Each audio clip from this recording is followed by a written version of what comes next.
Saludemos al sociólogo David Chávez, docente universitario, con quien vamos a conversar los próximos minutos. David, buenos días. Hola Carla, Jaime, qué gusto estar en Ecuador en directo. David, bueno, te voy a consultar sobre la encuesta que tenemos. ¿Cómo describir lo que justamente fue el día de ayer en ese enlace radial del gobierno? Sabes que yo adicionaría otra opción.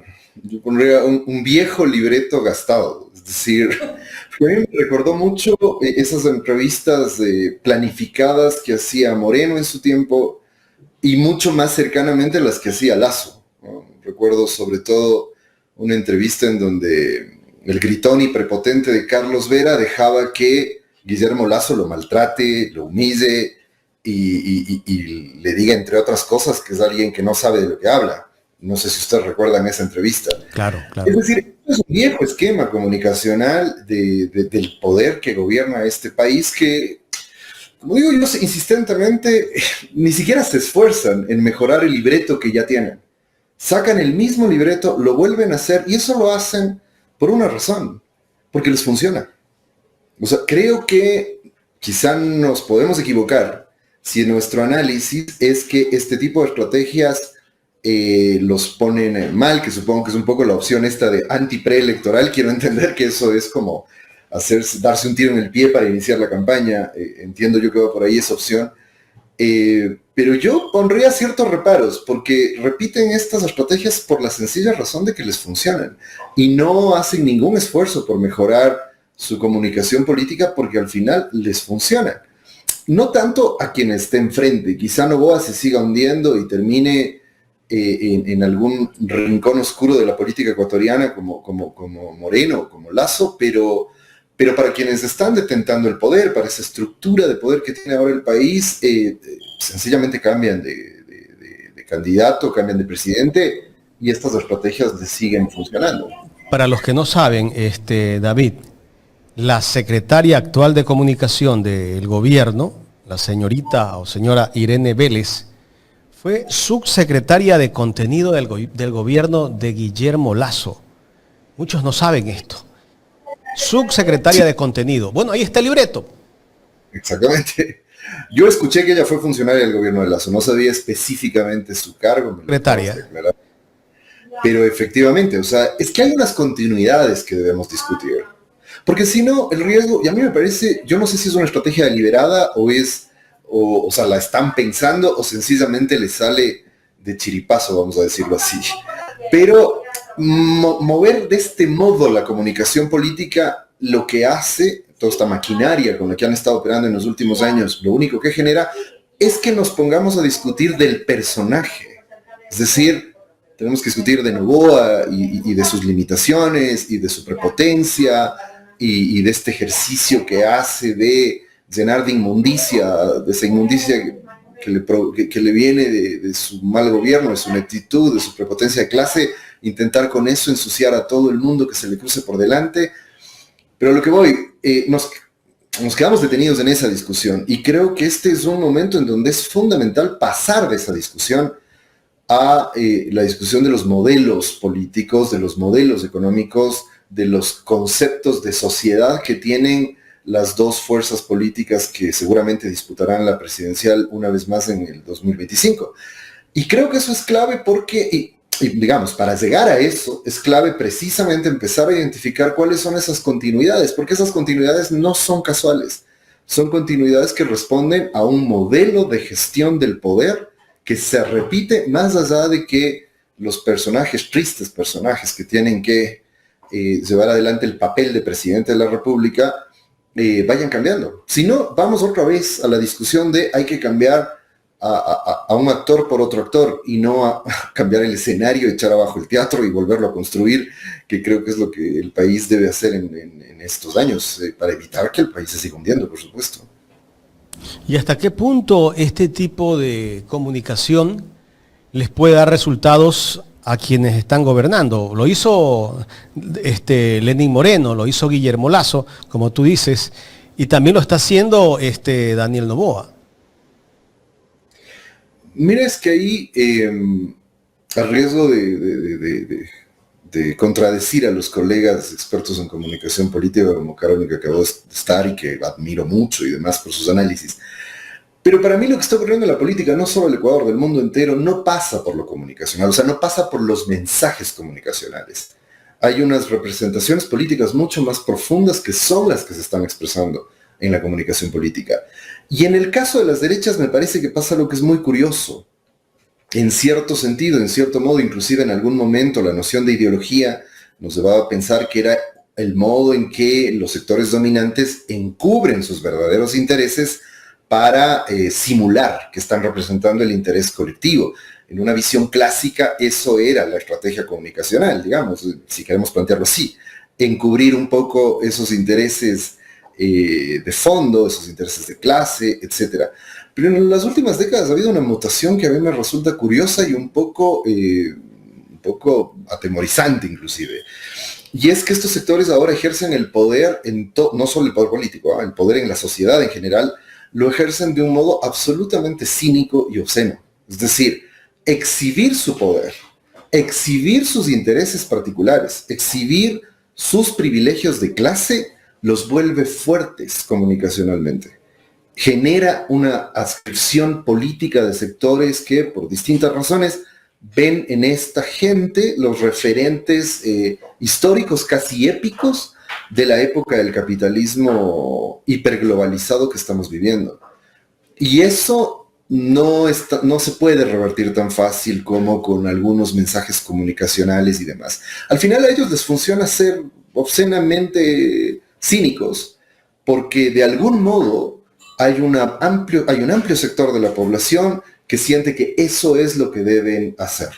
Y eso es producto de que hay una mentalidad conservadora muy, muy fuerte, que aplaude la jerarquía social y aplaude que esta gente se exhiba en la élite, en la cúspide de la élite que ocupa, se exhiba como tal, exhiba sus privilegios, exhiba sus intereses obscenos y obscenamente particulares, y eso les genera legitimidad en la sociedad.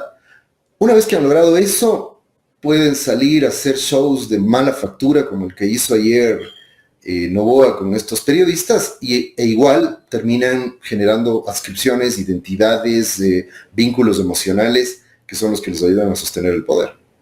Sociólogo, buenos días.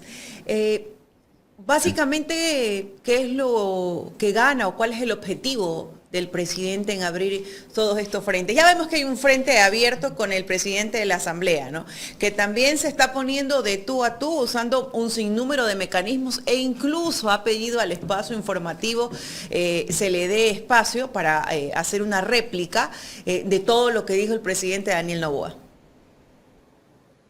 A ver, eso es interesante, es difícil descifrar qué es lo que están pensando en Noboa y su gente, pero yo me animo ahí a lanzar una hipótesis. Me parece que la pelea de Noboa en este momento, aunque va a usar el correísmo, eso tiene un sentido que ya voy a explicar, pero su pelea no es tanto con el correísmo.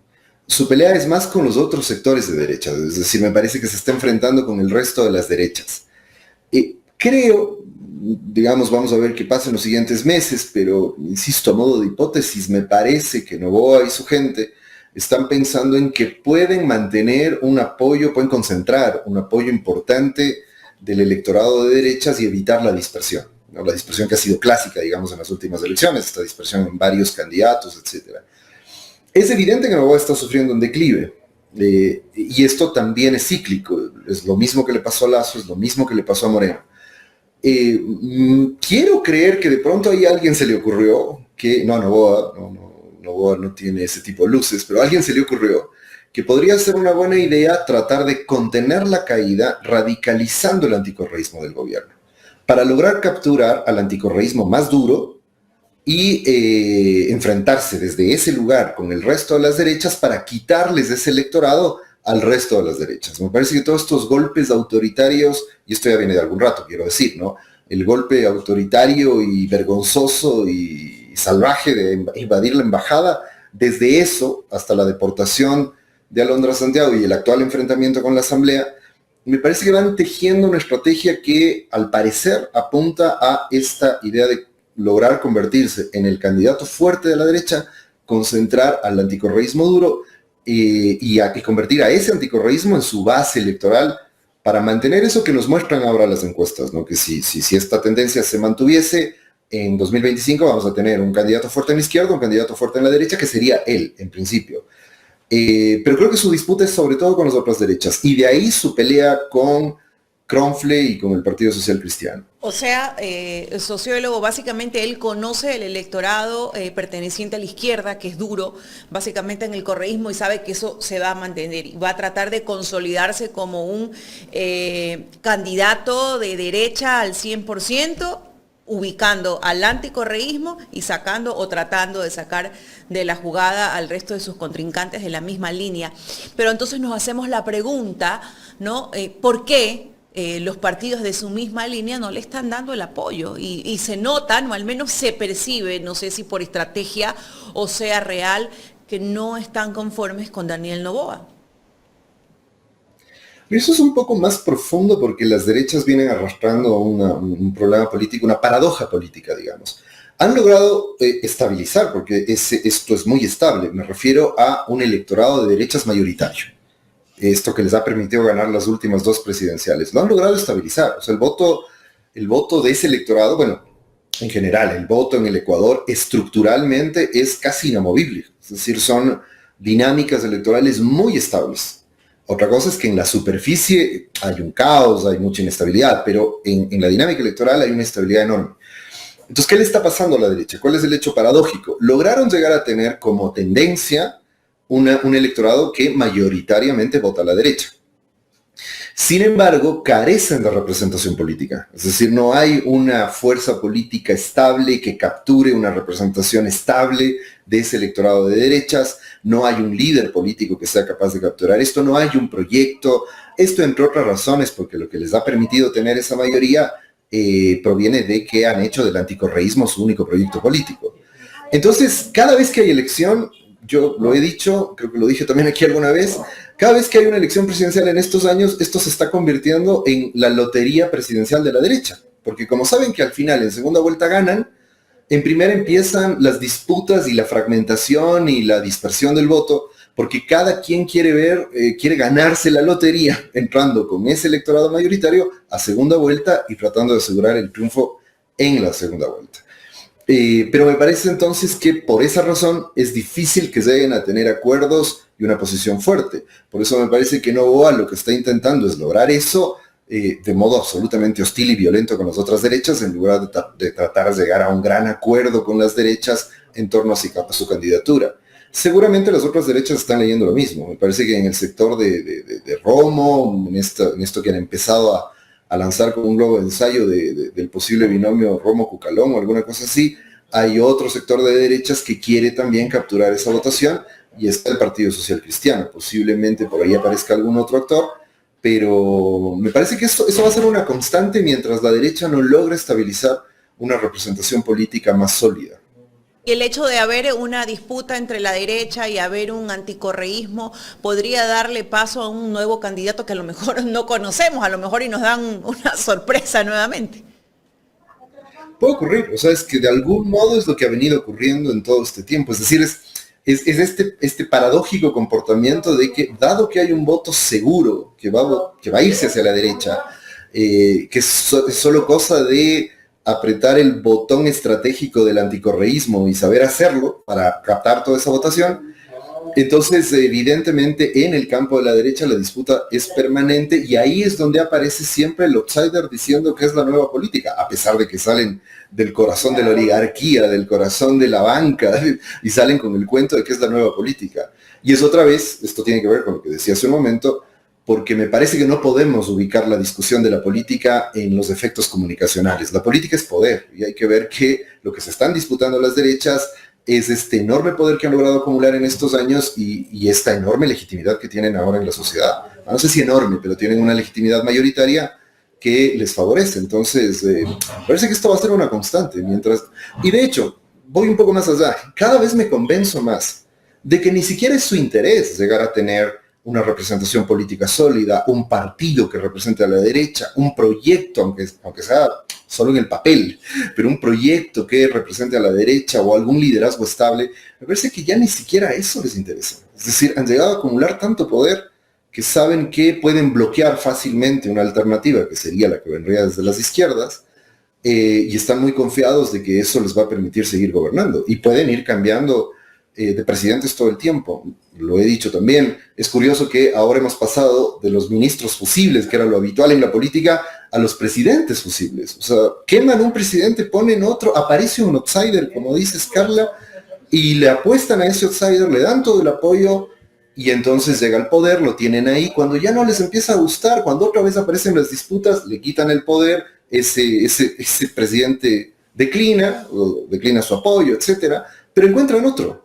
Y el modelo se mantiene. Por eso decía que me parece importante trasladar la discusión. Eso no tiene solamente que ver con los grupos de poder, también tiene que ver con la sociedad. Entonces, ¿qué está pasando con esta sociedad que definitivamente tiene un voto flotante, ¿no? Va para varias líneas, como usted decía, hoy día puede poner a uno, mañana puede poner a otro, va a salir un outsider. ¿Qué pasa? ¿Qué es lo que está faltando entre la sociedad? Quizás la sociedad ya no tiene una ideología marcada, sino que el voto viene solamente o relativamente de la imagen de un candidato, de la proyección, del discurso, de su manejo en redes sociales, del marketing político. No, todo lo contrario. Yo más bien pienso que lo que tenemos en la sociedad ecuatoriana es una polarización ideológica muy fuerte. Es decir, cuando yo digo hay un amplio electorado de derecha, estoy pensando, es heterogéneo, por supuesto, las posiciones no son exactamente iguales, pero hay ahí una especie de consenso de derechas, una especie de consenso conservador con distintos matices, o consenso conservador liberal, digámoslo así, pero que de manera práctica la gente siente que es su representación política, la gente que vota mayoritariamente a la derecha. Lo digo porque si uno analiza los datos electorales, insisto, este es un comportamiento casi inamovible. O sea, si uno toma zonas geográficas y analiza cómo se ha venido comportando el voto, es absolutamente estable.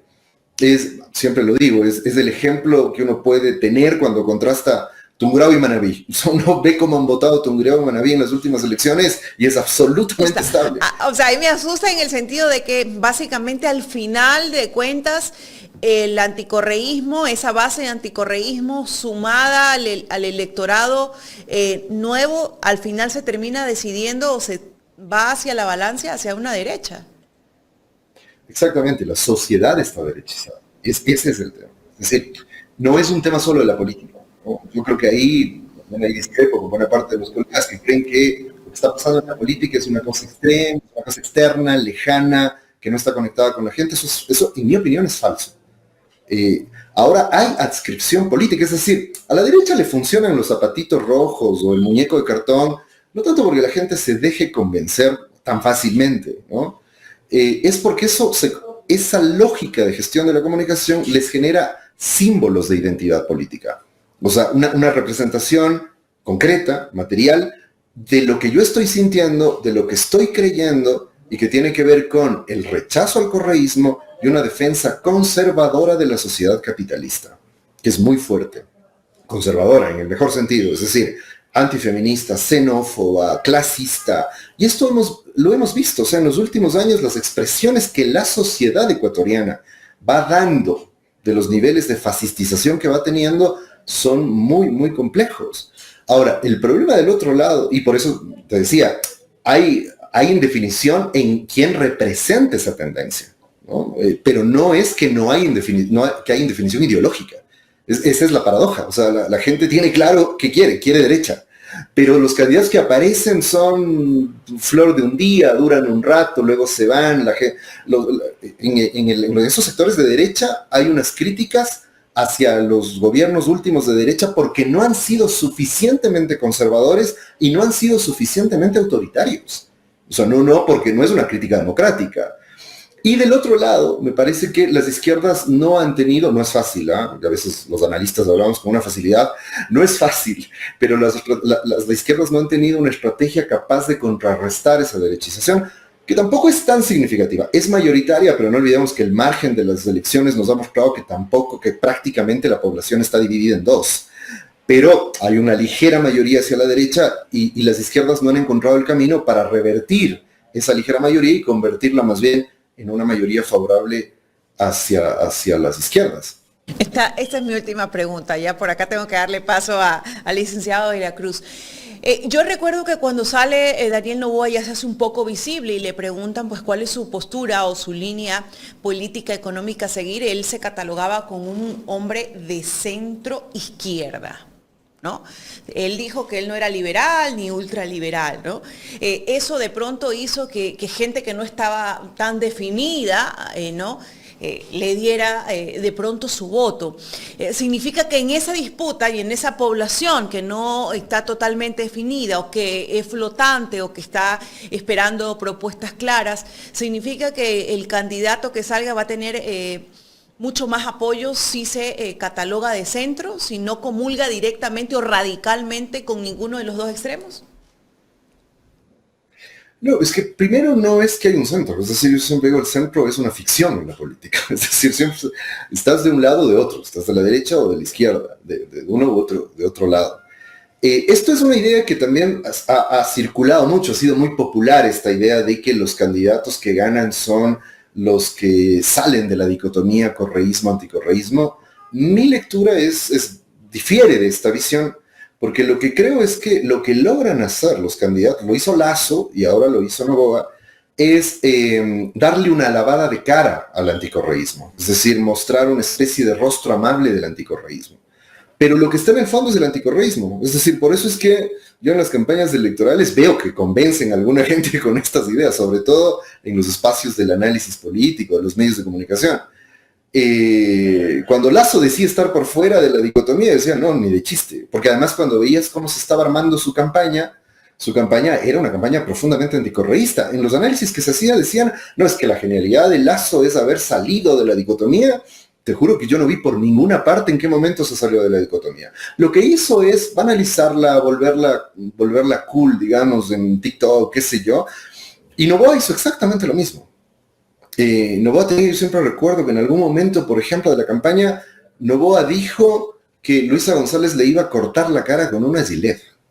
Es decir, para mí no hay expresión más violenta de anticorreísmo que esa, porque ahí está condensado todo, el clasismo, la visión delincuencial que hay de la izquierda, todo lo que ha construido ese sentido como un fascista que está regado en la sociedad.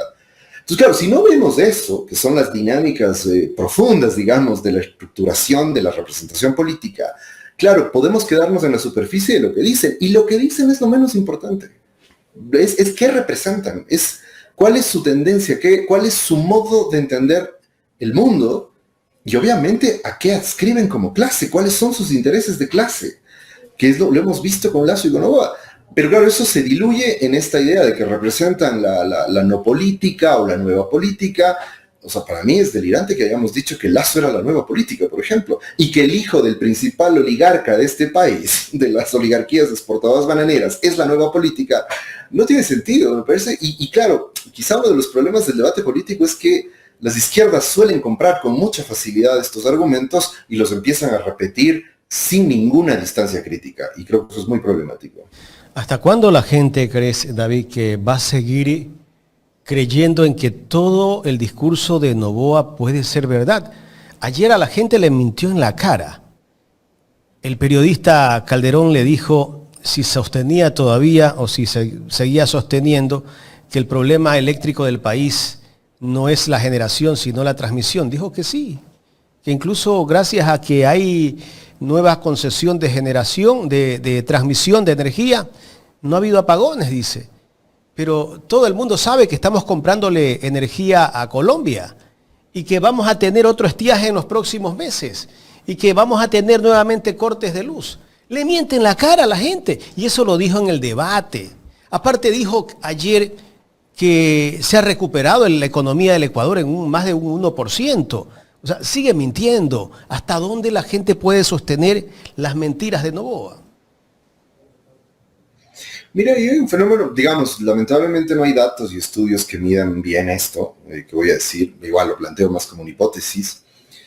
Pero si bien es cierto que puede haber algún sector de la población que crea a pie juntillas lo que dice el gobierno, me parece que en el electorado también está operando esta lógica cínica de defensa del orden social y el orden político. Yo tiendo a creer, esto habría, como digo, que verificarlo con datos, con investigación, pero yo tiendo a creer que la mayoría de la población vota por la derecha, al final sabe que le mienten, pero opta por estas posibilidades políticas que son los políticos de derechas, porque se convierten en un modo de contener el riesgo del correísmo y de la izquierda, el correísmo sobre todo.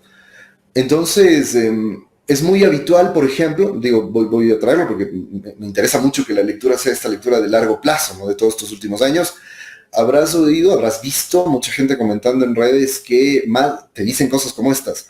Más allá de lo que haya hecho Lenín Moreno y de que haya sido un inepto, de que se haya robado plata, qué sé yo, lo que tenemos que agradecerle es que nos liberó del correísmo y acabó con el correísmo. Entonces, ese modo de razonar la política me parece que está muy extendido en la sociedad ecuatoriana.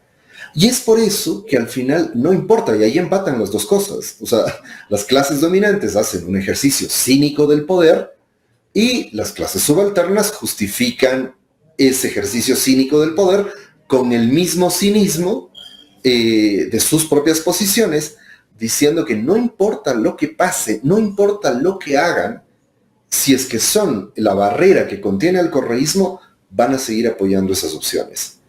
Entonces, insisto en esta perspectiva porque me parece que eso implica que nuestros marcos de análisis, para quienes estamos en la izquierda, quienes somos demócratas, etcétera, implican movernos un poco de esos marcos de análisis que, en mi opinión, son los que termina imponiendo la propia derecha. Entonces, si entendemos así la realidad política, vamos a darnos cuenta que eso no se va a revertir con una buena campaña comunicacional y contratando a Durán Barba o algo parecido.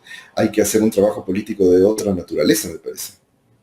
Ese trabajo político tal vez podría ser puerta a puerta, cambiar la dirigencia de ciertos movimientos de izquierda.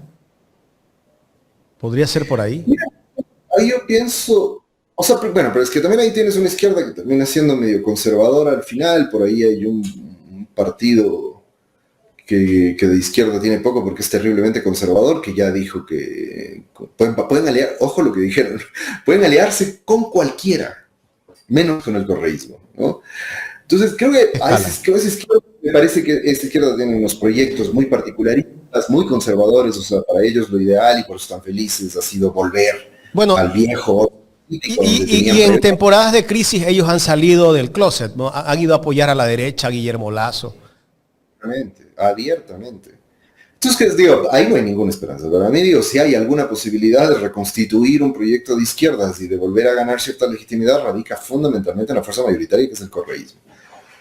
Ahora, ahí es difícil dar lecciones. Yo estoy cada vez más haciendo eso de no darle lecciones al correísmo, porque todo el mundo le da lecciones, como si todo el mundo supiera cómo se hace política. Sin embargo, lo que sí me atrevo, digamos, a señalar es que creo que el problema que tienes ahí, de algún modo el contexto es muy distinto, muy diferente y no quiero hacer comparaciones absurdas, pero guardando las distancias, de algún modo la elección que acabamos de ver en Francia nos muestra que la vía de las izquierdas para poder enfrentar a los neofascismos no es el centro, en abstracto, como decíamos hace un momento, esta cosa de aparente neutralidad y esto, sino una radicalización de un proyecto colectivo, nacional, para todos, pero con una fuerte impronta de clase. Porque la derecha está haciendo eso, pero la derecha lo hace a favor de las clases dominantes.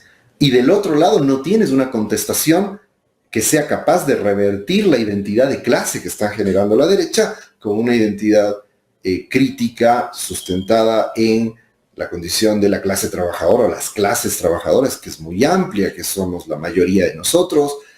Y claro, ahí hay mucho prurito en asumir esa identidad, en construir política desde ahí. Y de ahí viene el resto, de ahí sí viene el TikTok, la estrategia comunicacional, el media training, todo lo que quieras. Pero me parece que el mensaje comunicación popular también. ¿Perdona? La comunicación popular también, volver a tal vez ese método, ¿no? Que a través de los folletos, de muchas cosas, ¿no? Pero mira que yo creo que eso en versión 2.0 funciona muy bien en las redes. Pero a veces, yo soy muy crítico, como has visto, de la banalización que se hace en las redes sociales, pero no soy un crítico de usar esos instrumentos. Eso puede funcionar muy bien.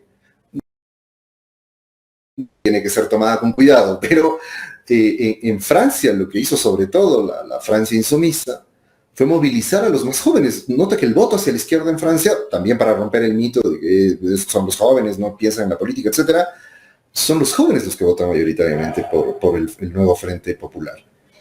Y un trabajo que se hizo ahí es barrios populares y jóvenes de barrios populares, movilizándose como en redes, pero haciendo política. Es algo así, justo, me parece que es una gran figura para entender la versión 2.0, lo que decías hace un momento, el trabajo puerta a puerta.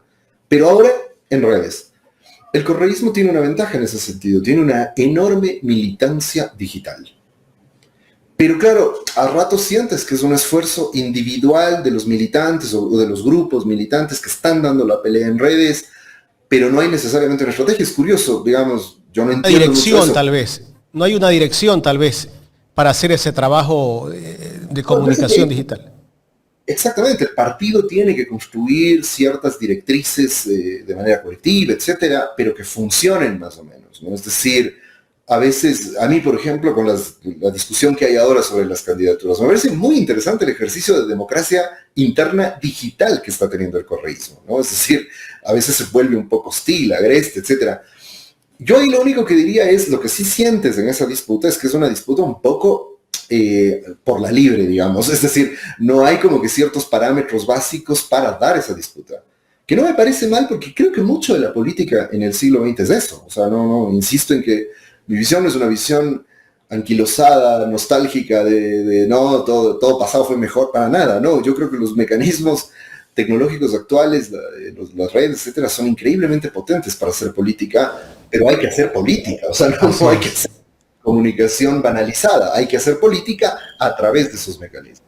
David, ahora, el correísmo tiene un trabajo que dedicarle bastante tiempo a la Sierra Centro, donde el correísmo ha tenido varias derrotas en estos últimos 7 años. ¿Qué debe hacer el correísmo ahí, en lo político? Lo veo muy difícil. O sea, para mí el mayor problema ahí es cómo le hablas a la clase media serrana para sacarle de esta ilusión que vive la clase media de que porque mejoró sus condiciones de vida, entonces es igual a los sectores dominantes, a las clases dominantes, a los sectores empresariales, a las oligarquías de este país. No sé cómo hacerlo, digo, puedo identificar cuál es el objetivo, y me parece que el objetivo es poder quebrar esa identidad política. O sea, y creo que ahí hay todavía un largo debate por dar en las izquierdas, porque hay que leer e interpretar con cuidado y meticulosamente lo que está haciendo esa identidad de la derecha. Porque me parece que ahí hay que poder descifrar eso en primer lugar para poder desactivarlo. Entonces, la derecha les está ofreciendo que no sé si ni siquiera es que les ofrece expectativas, ya ni eso. O sea, como te digo, lo que está ocurriendo en el mundo es muy intrigante en ese sentido. Mira lo que pasa en Argentina. Milei sale abiertamente a decirle a todo el mundo, van a sufrir. O sea, todavía falta, según dice, y van a sufrir, no van a tener una mejora inmediata. Y les vende la esperanza de, después de todo este sufrimiento, mejorarán su situación. Ese es el grado de cinismo del poder del capital a escala global, que te puede decir ahora, te voy a triturar para mi beneficio, y sin embargo, vas a votar por mí, ¿no? Es decir, esa es más o menos la figura. Entonces, eso es lo que hay que romper, porque obviamente la gente se ha construido, lo puedes ver en las redes sociales, que es un gran laboratorio social además, lo puedes ver con toda claridad. Lo que han logrado, y a eso me refiero con esto, de que ellos han logrado construir una identidad de clase, lo que han logrado es criminalizar a la clase trabajadora. Entonces, cuando hablan del correísmo, el correísmo no es educado, por ejemplo, que es paradójico. O sea, no hay gobierno que haya tenido el nivel de formación que tuvo el correísmo, pero en la imagen que la gente ha construido en este tiempo de lo que es el correísmo, la gente es gente no educada, es gente vulgar, es gente populachera, digámoslo así. Obviamente es gente delincuencial, criminal, está vinculada con intereses oscuros, es violenta. Es decir, nota que todo lo que han logrado construir ahí es lo que... Esto es atávico, esto no es de ahorita. Es una vieja construcción de imágenes, de representaciones sobre lo que son los pobres, ¿no? Bárbaros, inmorales. Esto tiene siglos. Entonces, que claro, ahora se hace en la modalidad siglo XXI, redes sociales, grandes medios de comunicación, pero eso es lo que hay que revertir. O sea, que pasa, por ejemplo, por decirles que la idea de un proyecto nacional popular redistributivo es precisamente la garantía de que sus pequeños negocios van a prosperar. Ese tipo de mensajes, digo, porque... Claro, ellos dicen, no, como yo soy un empresario, tengo mi pequeño negocio, me va medio bien, etcétera. La representación que inmediatamente hace la gente, no, entonces yo tengo que apoyar al capitalismo salvaje, tengo que apoyar a los grandes empresarios, porque yo soy uno de ellos, lo cual es una locura. Es decir, la gente que tiene pequeños negocios está mucho más cerca del resto de las clases trabajadoras. Entonces, para mí lo que hay que desactivar es eso, y lo que hay que entender es que la gente está escribiendo este proyecto político porque siente que ahí se le reconoce lo que es. Y me parece que ahí es donde las izquierdas no suelen tener muchas respuestas respecto a eso. Tengo una pregunta de Omar Novoa que dice: ¿por qué exigir a RC5 que se una al 6% de ISA y Granja y no al revés, que ellos se unan al proyecto que funcionó en desarrollo? Bueno, estoy absolutamente de acuerdo con lo que dice Omar, y además le reconozco su generosidad. Les está dando el 6%, de las mediciones que he visto últimamente llegan a eso con dificultad. Lo lógico es eso, digamos, en un contexto político las fuerzas minoritarias pliegan a la más representativa, y si es que es un contexto crítico, no te pones a discutir mucho, no te pones en el plano de catador de política de izquierdas, que se pone mucha gente, ¿no? O sea, una especie de sommelier de izquierda, quién es más de izquierda, quién es menos de izquierda. Vuelvo sobre la lección que nos acaban de dar los franceses, o sea, armaron la coalición del Nuevo Frente Popular en un par de días, y tenían candidaturas en 24 horas más, es decir, frente a la amenaza fascista, no hubo mucho reparo, y el Frente Popular se armó, fue convocado fundamentalmente por la Francia insumisa, y los otros partidos plegaron sin mayor discusión, a pesar de tener enormes diferencias con Mélenchon y enormes críticas con Mélenchon y con la Francia insumisa. El problema del Ecuador, es porque claro, la gente ha comparado y dice aprendan la unidad, no sé qué. El problema del Ecuador es que para las izquierdas, a esas otras izquierdas, su principal enemigo no es esta tendencia neofascista que se está consolidando cada vez más en el Ecuador. Su verdadero enemigo político principal es el correísmo. Y entonces ellos no van a querer aliarse al correísmo y van a buscar cualquier pretexto. Al final, para mí son pretextos, y evidentemente para el correísmo no es una opción ir solo o no ir solo. El correísmo es el único camino. Lo ha sido en todo este tiempo. O sea, dime qué sector de la izquierda ha dicho una palabra respecto de la persecución política a la que ha sido sometida el correísmo. Excepción que hay que hacer de Pedro Granja, que tuvo una posición sensata, sólida, ética, académicamente hablando, en el tema del caso Sobornos, pero más ahí como un académico, como un activista, que ahora en cambio, si está con el Partido Socialista, ya sabemos cuál ha sido la posición del Partido Socialista a ese respecto. Entonces, honestamente, lo diré con toda honestidad, Jaime, a mí me parece que esa es una discusión estéril. Primero, porque no va a pasar, y segundo, que me parece que es muy importante, porque si se diese esa unidad, en mi opinión, eso no garantiza que se vaya a revertir ese voto mayoritario a la derecha. Así es. Al final, el correísmo en segunda vuelta logra capturar el electorado que vota por una parte. Hay una parte dura que va a votar no ideológico, o que se va abiertamente con la derecha. Pero una buena parte de ese voto termina yendo al correísmo, porque frente a la opción de derecha no hay otra. Y si tal vez ISA aceptara una vicepresidencia con la Revolución Ciudadana. ¿Cómo verías tú ese binomio? No estoy, te soy honesto, no estoy seguro de que eso le sume al correísmo, pero hay otro factor que cuando se discute esto no se suele tener en cuenta. Leonidas Issa no es una persona, no es él solo, no es un líder que él solo va a tomar una decisión. Él representa, en ese sentido, el movimiento indígena es absolutamente orgánico, él representa al movimiento indígena. Y quien va a tomar la decisión es el movimiento. Son sus bases, son sus estructuras organizativas. E Issa va a tener que acatar lo que diga el movimiento. Ahí sí, el movimiento indígena funciona como un relojito con eso, con la Lo representación expulsarían de la CONAIE. Si él toma una decisión por su cuenta, cosa que no haría. Leonidas Issa es uno de los mejores líderes que ha tenido el movimiento indígena en los últimos años. Yo pienso que el mejor que ha tenido en los últimos años. Y entre otras cosas es porque es un líder con una gran sagacidad política y organizativa. Entonces él sabe que se debe al movimiento indígena. O sea, él no va a sacrificar su liderazgo y a quedarse aislado, porque además para un líder indígena no hay cosa peor que quedarse fuera de su estructura organizativa. Pues.